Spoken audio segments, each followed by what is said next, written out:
Hoy tenemos el primer domingo de Adviento. Adviento lo entendemos como llegada, como la venida de Jesucristo. Y hemos entrado en la temporada navideña y uno de los desafíos más grandes que tiene cada miembro de la iglesia, cada creyente, es la de mantener nuestra atención centrada en el significado real de esta época del año.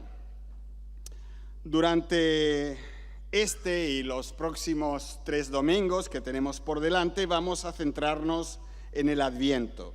Eso significará que hablaremos de la necesidad que hubo de su venida, de la realidad de que Él vendrá, de que Él volverá, y del hecho que ya vino. Mi meta va a ser intentar ayudarnos a enfocarnos en el Cristo de Adviento, no en el Cristo con minúscula de la comercialización durante la Navidad. Históricamente, el Adviento ha sido un tiempo para que los cristianos reflexionemos sobre el significado de la venida de Cristo. Y lo que nos vamos a plantear hoy, antes de que podamos reflexionar sobre el significado de su venida, es si realmente era necesario que Él viniese. A veces cuando tratas de ayudar a alguien que tú crees que está necesitado y tú das los pasos necesarios y vas y ayudas y apoyas, pues la persona o la familia necesitada quizás te mire creyendo que ellos no necesitan ayuda. Yo pienso que eso es parte del problema actual en nuestro mundo. La gente no cree que necesita un Salvador, y mucho menos que necesitan ser salvados o redimidos de su pecado. Por eso, cuando intentamos ayudarlos en ese sentido, se resisten a nuestro mensaje y a nosotros. ¿Por qué? Porque estamos diciéndoles que tienen una necesidad cuando ellos están plenamente convencidos de que no tienen esa necesidad. La actitud de la gente, llamémoslas de la calle, es la misma que desplegamos nosotros cuando nos quieren vender algo que no creemos necesitar. Y yo lo entiendo perfectamente. De ahí que en este primer domingo de Adviento quiero que pensemos si hubo una necesidad real para que Cristo viniese, para su advenimiento. Yo os invito a que en vuestras Biblias las abráis por Romanos capítulo 3 y voy a leer los versículos del 9 al 18, que dice así. Romanos 3, del 9 al 18. ¿Qué pues? ¿Somos nosotros mejores que ellos? En ninguna manera. Pues ya hemos acusado a judíos y a gentiles que todos están bajo pecado. Como está escrito, no hay justo ni aún uno. No hay quien entienda, no hay quien busque a Dios. Todos se desviaron, a una se hicieron inútiles.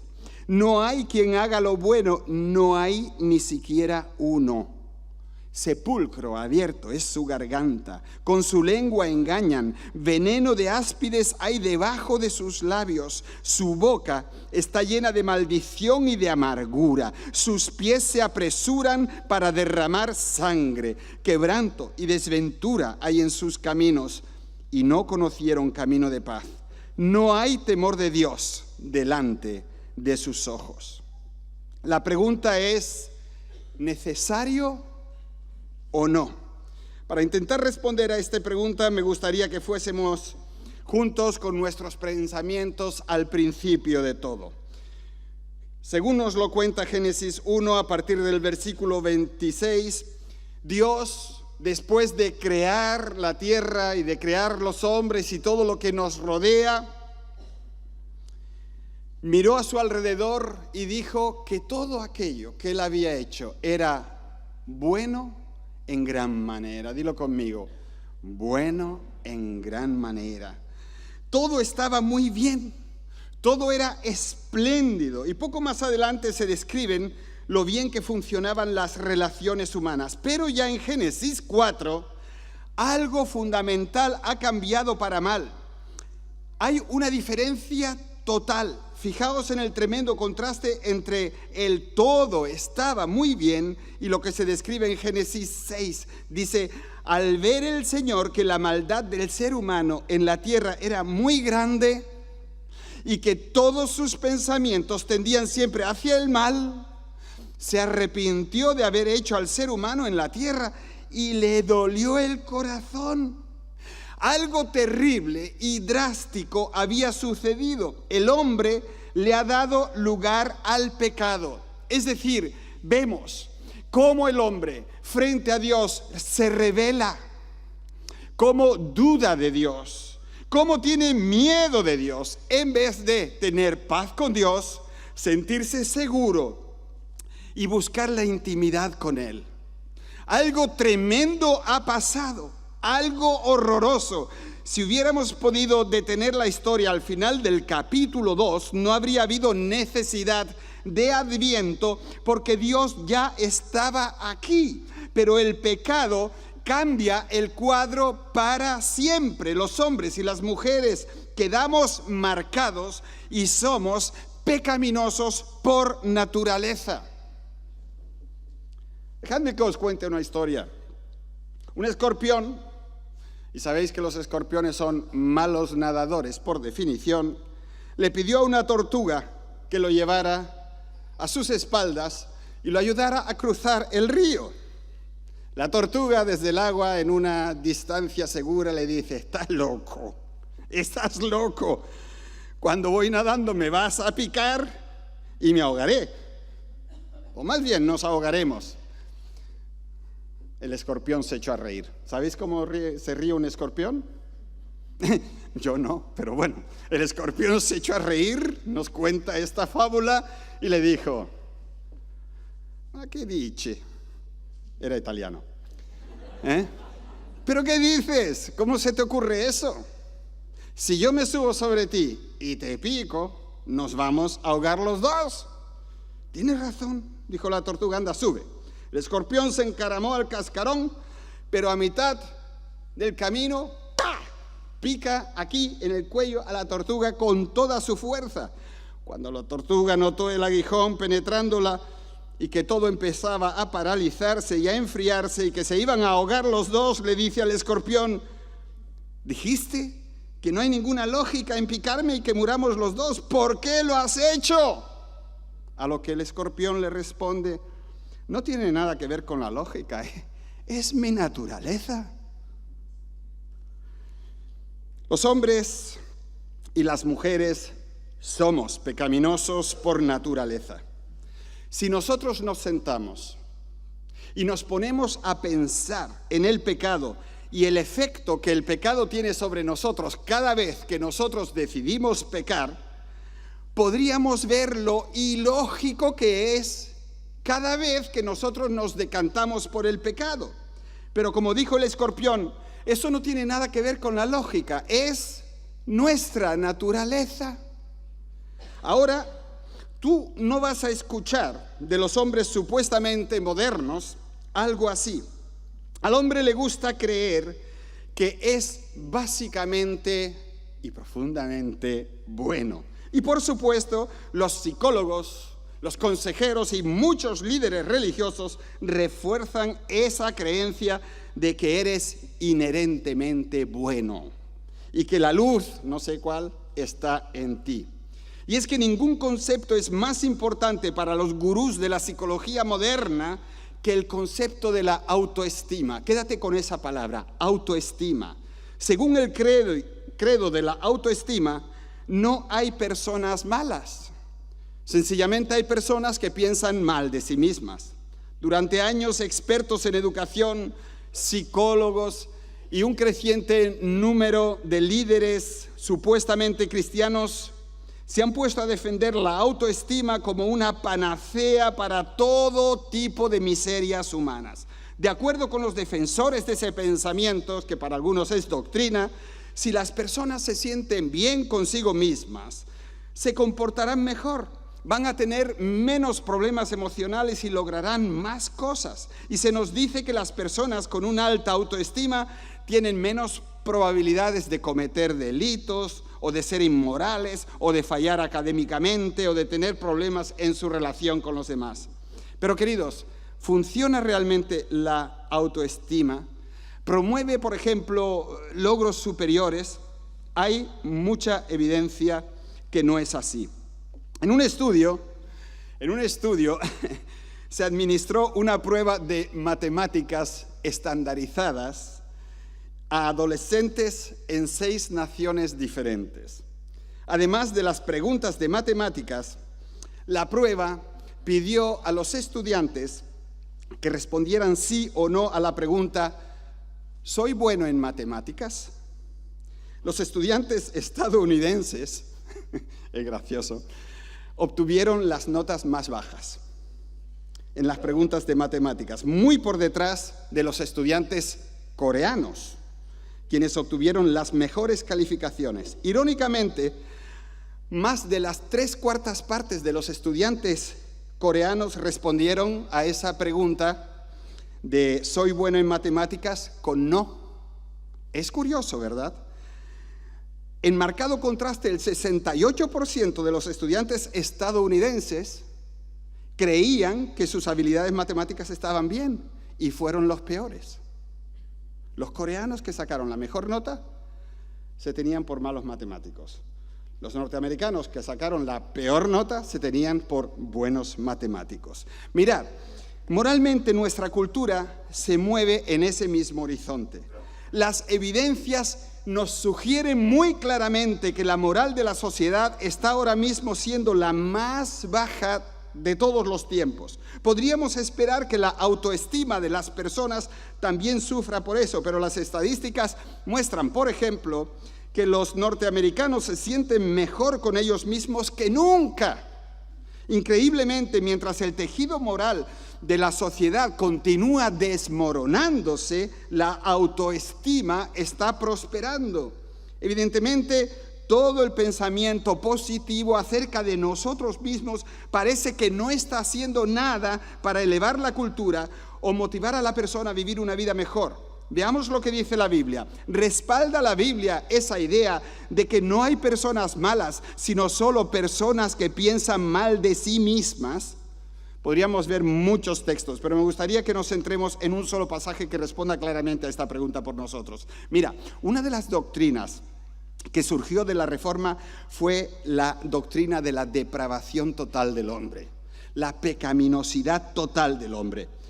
Ahora debes tener cuidado al usar ese término porque muchas personas lo malinterpretan. Lo que esto significa es que cuando nosotros como hombres pecamos en el jardín del Edén, el hombre cayó en su totalidad. En otras palabras, el pecado es algo que ha contaminado todos los aspectos de nuestra humanidad.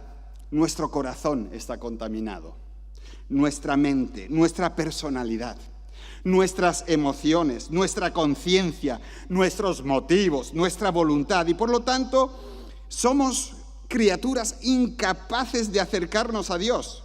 El doctor Martin Lloyd-Jones lo dijo así: el hombre está mal en el centro de su ser y por lo tanto todo está mal en el hombre, evidentemente. Y así, al contrario de lo que se enseña y quiere creer la gente, los hombres y las mujeres no somos por naturaleza buenos.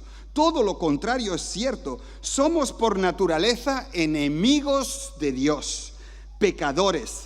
Somos amantes de nosotros mismos. Somos esclavos de nuestros propios pecados. Estamos ciegos, sordos y muertos a los asuntos espirituales. El hombre es incluso incapaz de creer a no ser que Dios nos abra los ojos. Y puedo decir que el primer paso para una autoestima o autoimagen adecuada es un reconocimiento de que cuando Dios nos analiza está diciendo precisamente la verdad sobre nosotros. Es por eso que Jesús elogió a aquel recaudador de impuestos en lugar de reprenderlo por su baja autoestima, cuando el hombre golpeó su pecho y suplicó: Dios, ten misericordia de mí. ¿Por qué? Porque soy pecador, porque he pecado. El hombre finalmente había llegado al punto en que se veía a sí mismo como era de verdad. Y eso lo tenía tan destrozado que su emoción lo llevó a esa autocondena. La verdad es que su autoimagen nunca había sido tan correcta como en ese momento. Libre del orgullo y de la pretensión, ahora él reconocía que no había nada que pudiera hacer para ganarse el favor de Dios y por lo tanto le suplicó a Dios que tuviera misericordia. Y queridos, como dije, vamos a centrarnos en un pasaje para ver lo que dice la Biblia sobre ese error de que no hay gente mala. Porque si no hubiese gente mala, ¿para qué vino Cristo? Sería absolutamente innecesario. Pablo, en el texto que leímos de Romanos, subraya esta universalidad del pecado usando la frase ninguno o ni siquiera 6 veces. Y su argumento se construye en 3 partes, en ese texto que nos está sirviendo de base de Romanos 3:10. El pecado ha corrompido nuestro carácter. El pecado ha contaminado nuestra mente. El pecado ha pervertido nuestra conducta. Mira, yo no sé, cuando te compras un aparato eléctrico, una de las cosas que tú siempre te quieres llevar con un sello es la garantía, ¿vale? Entonces, cuando tú tienes garantía y algo se avería, el servicio técnico viene, ¿vale? Voy a contar una historieta, es real, pero te puede salvar por la campana. La primera vez que mi hija utilizó eso que vende Joan, ¿cómo se llama? El Thermomix. Es que Thermomix Joan Thermomix. Entonces, la primera vez que lo utilizó era el de su hermano se lo prestó. Y ella no acabó de cerrarlo y le metió líquido. Y el líquido entró por arriba, por abajo, por el centro y se cargó el Thermomix. Los del Thermomix son una maravilla y le reflotaron el aparato a mi hijo, lo cual está muy bien. Pero tú sabes que a veces cuando tú tratas mal un aparato que te compras y te lo cargas, lo llevas a la garantía y te dicen: ah, no, eso no entra. ¿Vosotros os creéis que después del pecado nosotros podíamos ir a Dios y decirle: arréglame? Ni en la letra chica ni en la letra pequeña. No teníamos ningún derecho. Absolutamente nada. Por eso la tremenda necesidad del Adviento, de que Cristo viniera. Porque nuestra mente estaba ida, nuestro carácter corrompido, nuestra conducta pervertida. No había nada que hacer. Por eso el Adviento, la llegada de Cristo, el Salvador, era tan necesaria. Vamos a ver cómo el pecado corrompió o ha corrompido nuestro carácter. Eso está en nuestro texto en los versículos del 10 al 12. Aquí Dios nos dice por medio de Pablo que debido a la pecaminosidad innata, las personas somos todas pecadoras. No hay justo ni aún uno. Ni uno. No hay nadie bueno. Pablo está usando el término justo en su sentido más básico, de ser justo ante Dios, es decir, de ser como Dios espera que seamos frente a Él. Obviamente las personas, pecadoras o no, son capaces de hacer muchas cosas que son moralmente correctas. Pero Pablo no está hablando de actos específicos ni de patrones generales de comportamiento, sino del carácter interno del hombre. Y su punto es que no hay una sola persona que haya vivido ni que viva cuyo ser más íntimo pueda ser caracterizado como justo si nosotros aplicamos el estándar de Dios. Gente buena hay muchas, pero gente justa según el estándar de Dios, ni uno solo. Tenemos que salir de ese marco mental de compararnos con los demás o con nosotros mismos, porque la única comparación válida es si nosotros nos comparamos con los parámetros de Dios. Alguien contó que una vez tuvo un pequeño terrier, un perrillo blanco, y dice que lo mantenía impecable, limpio, a base de lavarlo, de cepillarlo, de desinfectarlo. Una noche, una tormenta invernal depositó un manto de nieve sobre todo, y a la mañana siguiente, ¿sabéis? Eso es maravilloso porque tú miras por la ventana y no ves ni a los árboles. Como están blancos y el fondo está blanco y la casa detrás está blanca, tú no ves nada, tú solo ves blancura. Pues a la mañana siguiente este hombre abre la ventana para maravillarse de eso y vio a un perro corriendo por allí de aspecto sucio. Se preguntó de quién era y se dio cuenta de repente de que ese era su propio perro.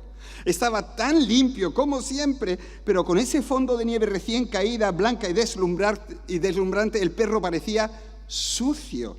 De la misma manera, nuestra naturaleza corrupta se revela claramente cuando nosotros nos medimos con el estándar absoluto de la santidad de Dios. La Biblia dice que todos hemos pecado y que nadie puede de esa manera alcanzar la gloria de Dios. Algunos piensan, bueno, vale, pero yo no soy tan ruin ni tan bajo como algunas personas que yo conozco. ¿Quién no ha pensado eso? Claro, claro que sí. ¿Sabes una cosa? Eso no sirve de nada. En la escala de calificación de Dios no hay un 10, un 9, un 8. Según la escala de Dios solo hay dos posibilidades: apruebas o suspendes. Estamos hablando castellano aquí. ¿Apruebas o? Eso, suspende. Reprueba. ¿A quién se le ocurre decir reprueba? Pues está muy bien dicho, la verdad que sí. Mira, no sirve de nada si tú dices, yo no he caído tan bajo como otro que yo sé. No te sirve. Tu nota ante Dios sigue siendo un suspenso total. Quizás te sientas mejor cuando te comparas con otros, pero ninguno de nosotros puede resistir frente a la blancura pura del carácter de Dios. El pecado, algo tan innato en nosotros, hace que ninguno sea justo, ni uno solo, ni una sola. Nadie. El pecado corrompió nuestro carácter y nos hace también espiritualmente ignorantes. Dice, no hay nadie que entienda. Esto significa que sin excepción los procesos de pensamiento de las personas se ven afectados por el pecado, que siempre habrá algún grado de deficiencia en nuestra comprensión de la verdad. Oye, hermanos, esto se nota en cualquier relación personal. Qué rápidamente entra una traba, pero si yo no te quise decir eso, yo te dije aquello, pero tú me lo dijiste y cuando me lo dijiste tenía un ojo cerrado y otro abierto. Y eso quiere decir, ¿no? Entonces, ¿sabéis? Y no es mala intención, es nuestra naturaleza. Así que la verdad solo se encuentra cuando conocemos a Dios. Y esto naturalmente lleva a la confusión en todo lo demás. Por ejemplo, un político que está confundido acerca de Dios estará confundido acerca del mundo que es creación de Dios. Y eso lo va a conducir inevitablemente a una visión confusa del mundo y de la gente y va a tomar decisiones erróneas. Pero es que no puede hacerlo de otra manera. Fíjate en algunas de las otras descripciones del texto. Dice que somos rebeldes. No hay nadie que busque a Dios. Dice que estamos perdidos. Todos se han extraviado. Dice que somos espiritualmente inútiles. Se han corrompido. Que estamos moralmente corruptos. No hay nadie quien haga lo bueno. El punto es que el pecado corrompe nuestro carácter de una manera increíble. Cuando alguien te haga algo, Rosy, ya que estás aquí delante, cuando alguien te haga algo, tú piensas, es que no lo puede hacer de otra manera. Es pecadora la pobrecita, igual que yo, ¿verdad? Es que no tenemos remedio. Un tal Chuck Colson escribe, se revela cuán engañados estamos del mito más pernicioso de este siglo, que el hombre es bueno y que con la tecnología y la educación podemos lograr sociedades utópicas. Queridos, estamos corrompidos en nuestro carácter. No hace mucho, una comisión del crimen de Minnesota, fíjate, publicó esta declaración. Yo me encanto con Internet, porque te enteras de lo que pasa hasta en Mongolia. Ellos escriben, fíjate, comisión del crimen de Minnesota. Cada bebé comienza la vida como un salvaje. Es completamente, yo estoy pensando en Antonio, es completamente egoísta y egocéntrico. Quiere lo que quiere, cuando lo quiere. Su biberón, la atención de su madre, el juguete de sus compañeros de juego, el reloj de sus tíos. No se lo des ni una vez. Y se enojará con rabia y agresividad, lo que lo convertirá en asesino si no estuviera tan indefenso. No tiene moral, ni conocimiento ni habilidades. Eso le permite continuar en el mundo egocéntrico de su infancia. Si se le otorga un reinado libre a sus acciones impulsivas para satisfacer sus necesidades, cada niño crecerá como un criminal, un ladrón, un asesino o un violador. Jolines, dije, no veas con los niños americanos. No, queridos, la corrupción de nuestro carácter es un grito. Dios, ven pronto, por favor. La corrupción de nuestro carácter es un grito desesperado llamando a ese adviento, a ese retorno del único que nos va a poder liberar de lo que somos en potencia o en la práctica. Me gustaría hablar de cómo el pecado contaminó nuestra mente. Son los versículos 13 y 14 de nuestro texto. La mentalidad de una persona se manifestará inevitablemente en su conversación. Jesús dijo que la boca habla de aquello que llena el corazón. Fijaos lo que dicen nuestros versículos de Romanos. Su garganta es un sepulcro abierto, su lengua practica el engaño. Hay veneno de víbora en sus labios, su boca está llena de maldición y de amargura. Wow. Puah. No veas, colega, si esto me describe a mí y me está describiendo, Carmelo, ¿qué te parece? Guay, ¿verdad? A mí me deja por los suelos. Digo, no veas cómo somos cuando el pecado nos pone las cinchas, se sube como nosotros, nos coge así y nos dirige hacia donde quiere. El pecado innato en nosotros es algo que profana la garganta, corrompe la lengua, envenena los labios, contamina la boca. ¿Cuántas veces hubieras deseado tú haberte callado en alguna ocasión, verdad? Dios mío, sí que necesitamos redención, queridos. Sí que necesitamos desesperadamente adviento. Ya lo dice el apóstol Santiago en su carta 3, 5 y 6. Así también la lengua es un miembro pequeño, pero se jacta de grandes cosas. He aquí cuán grande voz que enciende un pequeño fuego, y la lengua es un fuego, un mundo de maldad. La lengua está puesta entre nuestros miembros y contamina todo el cuerpo, inflama la rueda de la creación y ella misma es inflamada por el infierno. Jolines. Pero ningún hombre puede domar la lengua, que es un mal que no puede ser refrenado, llena de veneno mortal. ¡Qué asco! ¡Qué horror! Por eso la gente se muere cuando se tragan la lengua. Bueno, la lengua, queridos, esto no.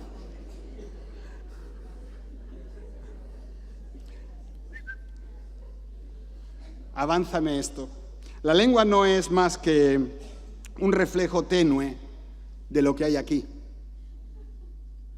Imagínate eso, Rosy.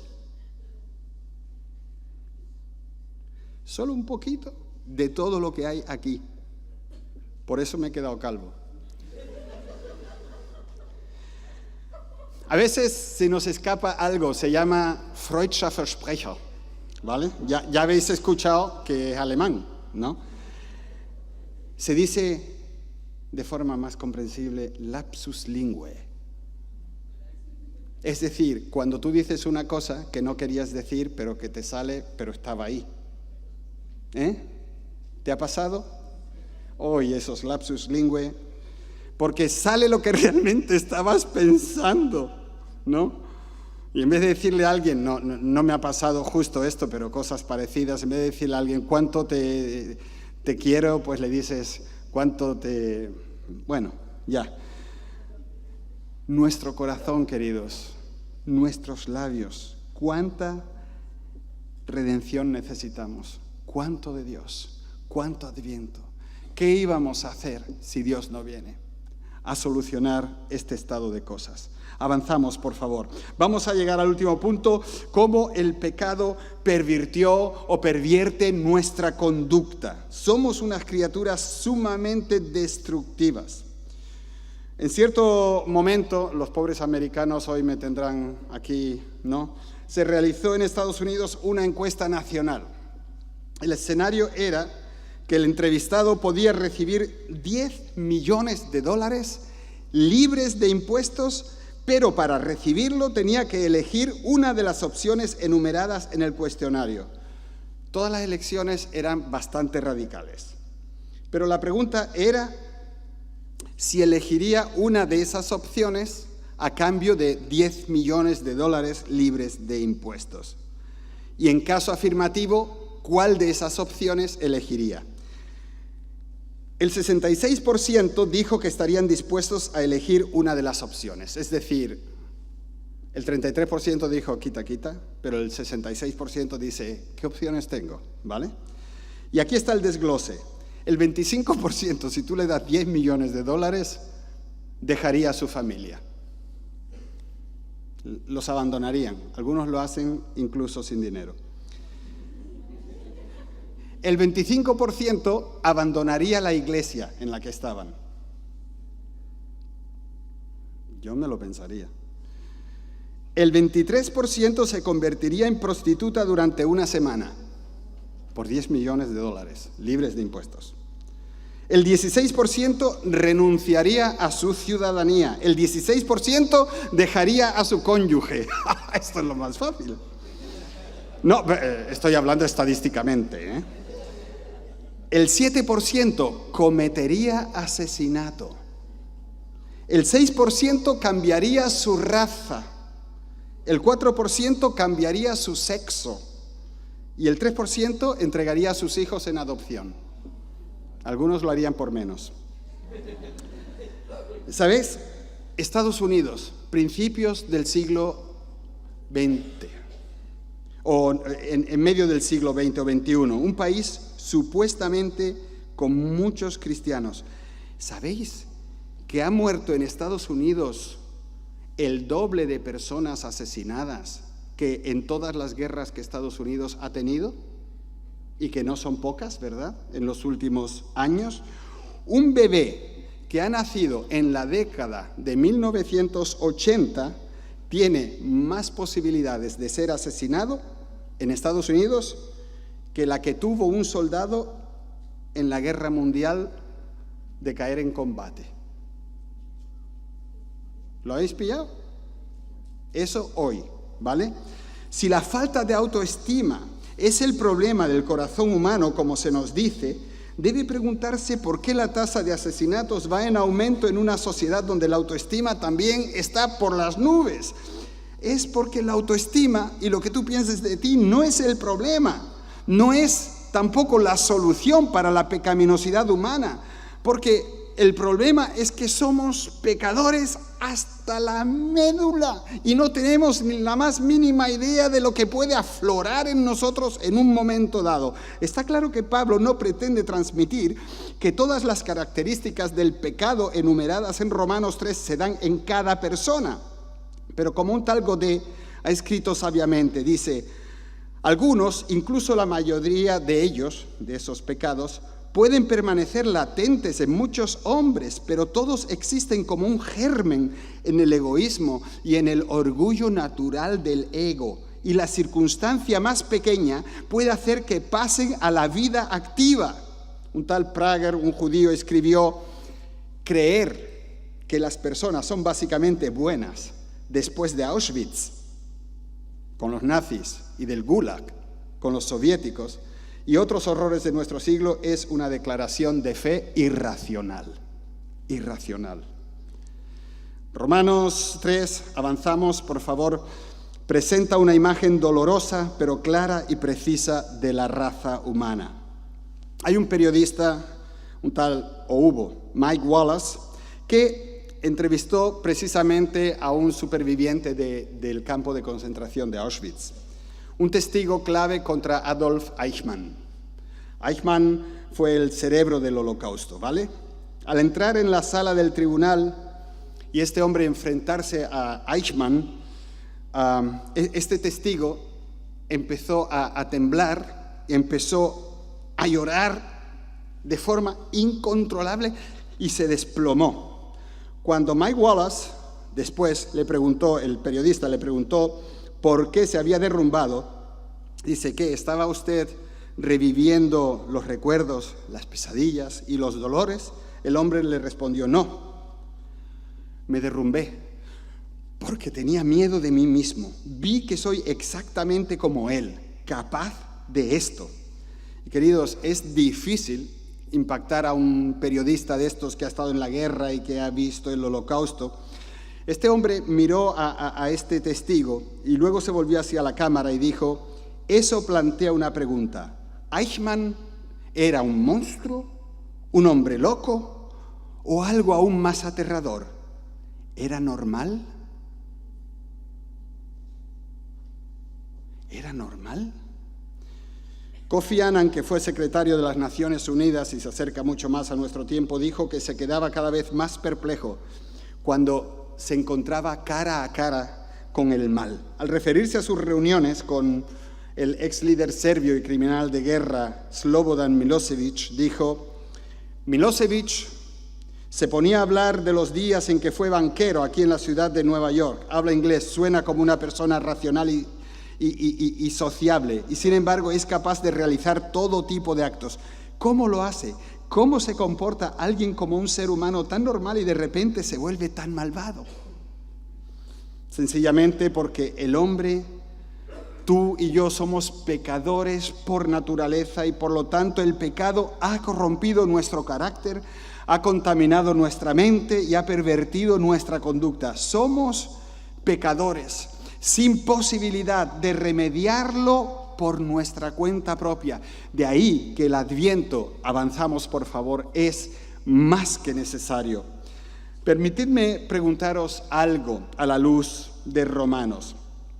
¿Fue necesario que tuviera lugar Adviento? ¿Fue necesario que viniera un Salvador? Aquel que puede sanar tu carácter, limpiar tu mente, transformar tu conducta. ¿Tú te crees que fue necesario? ¿Tú te crees que es necesario? ¿Tú te crees que es necesario que ese Salvador venga a tu vida de una forma nueva y poderosa para sanar tu mente, trabajar en tu carácter y cambiar tu conducta? Yo creo, queridos, que no hay mayor necesidad. Por eso nosotros podemos predicar Adviento. Y es como un grito de necesidad. Señor, ven pronto. Señor, ven pronto. Porque te necesitamos. Somos tan vulnerables, somos como una hoja que cuando viene un viento fuerte nos lleva a cualquier sitio. Quizás tu respuesta al mensaje sea: oye, Natanael, muy bien, vale, pero este mensaje es deprimente, es deprimente. Y tal vez te sientas tentado a decir: pastor, lo que has dicho no ha sido precisamente para tirar cohetes. Bueno, yo te daría la razón y sería deprimente y desesperado si no fuera precisamente porque Adviento tuvo lugar y tiene lugar a un nivel personal. Por eso podemos alegrarnos, porque aún sabiendo dónde estábamos o dónde estamos, Cristo viene a solucionar ese tremendo problema del pecado, esa necesidad que nosotros tenemos. Ay, queridos, qué mensaje tan glorioso es el Adviento. Cristo vino a salvarnos de todo eso. Y es más, Él vendrá de nuevo a llevarnos a su presencia, ya libres de todo lo que es el pecado. ¿Quién dice aleluya? Aleluya, aleluya. Es algo increíble, increíble, porque es que yo por lo menos, yo no sé vosotros, pero yo llevo toda la vida luchando contra mí mismo y no puedo, no lo logro, me cuesta una barbaridad. Por eso pienso, Adviento, Señor, ven pronto, llévame a tu presencia libre de todo lo que es el pecado. Adviento y Evangelio se tocan en toda su amplitud y como alguien dijo, un tal Chapman, dice en el Evangelio, descubrimos que estamos mucho peor de lo que pensamos y que somos mucho más amados de lo que jamás hemos soñado. Qué bueno, qué bueno. Alabado sea el Señor. Amén. Amén.